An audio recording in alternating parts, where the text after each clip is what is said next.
Hello అండి అందరికీ. ఈరోజు ఒక మంచి పాతకాల రెసిపీ ఇంకోటి చూపించడానికి మేము ముందుకొచ్చేసాను. అదేంటో అనుకుంటున్నారా? దిబ్బ రొట్టె అండి. దిబ్బ రొట్టె బ్యాటర్ ఎలా చేసుకోవాలో చూపిస్తాను. పక్కా కొలతలతో చూసేయండి. సో దీనికోసం నేను ఏం చేశానంటే, ఇది ఎప్పటికప్పుడు వేసుకోవాలండి బ్యాటర్. నైట్ నానబెట్టుకుంటే మార్నింగ్ నానబెట్టుకుంటే ఈవినింగ్ వరకు వేసేసుకోవాలి. దిబ్బ రొట్టె అప్పటికప్పుడు పిండి అయితేనే దిబ్బ రొట్టె మంచిగా వస్తుంది. పులిసిన పిండితో రాదండి. సో అందుకని చెప్పేసి నేను నైట్ నానబెట్టి ఈరోజు మార్నింగ్ తీసి ఈ విధంగా క్లీన్ చేసుకున్నాను. క్లీన్ చేసుకొని మిక్సీ వేసుకొని రెడీ చేసుకున్నాను అనమాట. దీనికోసం కొలతలు చెప్తాను చూడండి.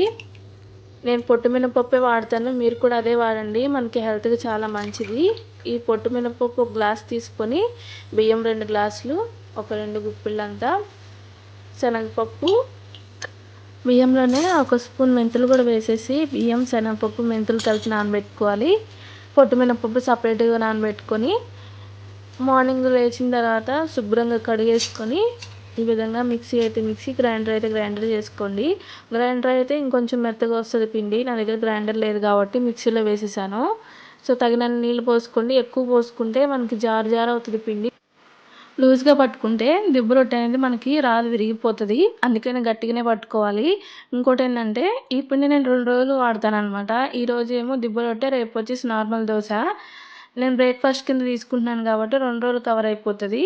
ఈరోజు పొద్దున్నే పిండి వేసేస్తే సాయంత్రం వరకు ఇంకొక గిన్నెలో పెట్టి మూత పెట్టేస్తే పులిసిపోతుంది. అది తీసుకొని రేపు పొద్దున్నే మళ్ళీ దోశకి యూస్ చేసుకోవచ్చు. అందుకే నేను మంచిగా గట్టిగా పట్టుకుంటాను.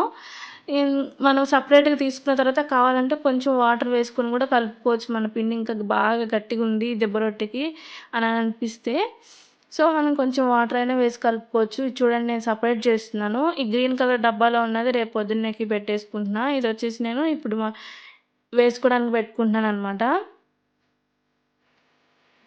కొంతసేపు మనం ఉల్లిపాయలు, పచ్చిమిరపకాయలు కట్ చేసుకునేంత వరకు పక్కన పెట్టేసుకున్నాను.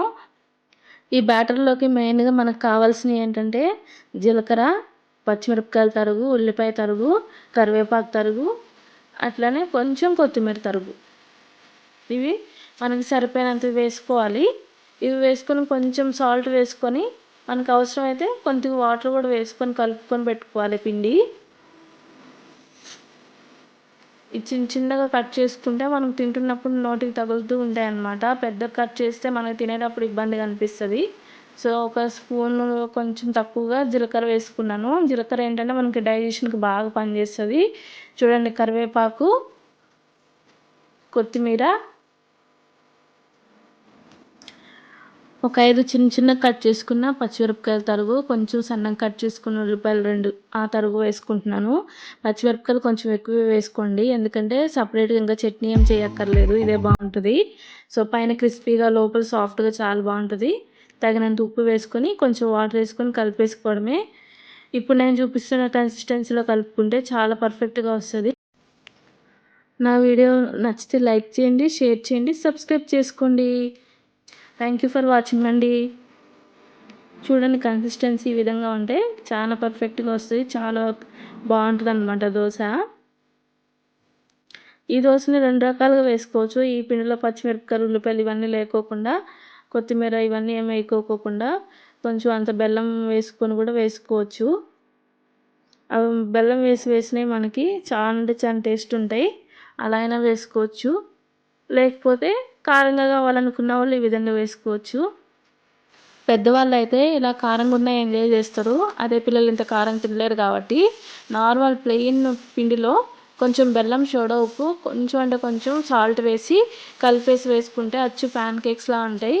చాలా ఎంజాయ్ చేస్తూ తింటారు పిల్లలు. తప్పకుండా ట్రై చేయండి. ఓకేనా? Thank you.